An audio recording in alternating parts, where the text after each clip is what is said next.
La construction du dirigeable en Espagne.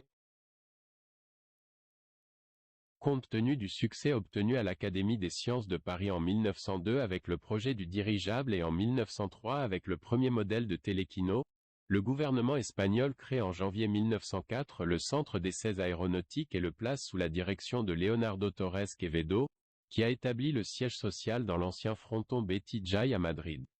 À partir de mars 1905, Alfredo Quindelán Dueny commença à collaborer comme assistant technique du centre.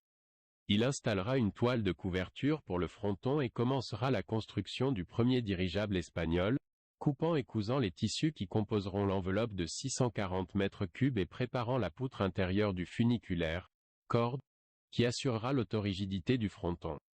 Le ballon, une fois la construction terminée, le 26 juin, il serait gonflé dans le gazomètre de Madrid et le 11 juillet, le nouveau brevet serait demandé.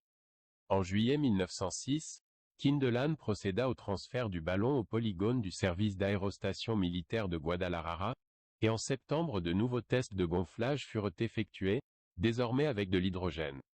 Une fois les moteurs et les hélices reçus et la nacelle construite, le 12 septembre, le Torres Quevedo numéro 1 volerait avec les moteurs en marche, guidé depuis le sol avec les cordes de manœuvre.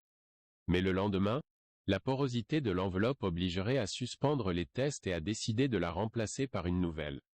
La construction de la nouvelle enveloppe plus étanche, qui a dû être entreprise sur proposition de Quindelán sous les ordres de M. Leonardo, a recommandé d'augmenter le volume du nouveau dirigeable Torres Quevedo numéro 2 à 980 mètres cubes.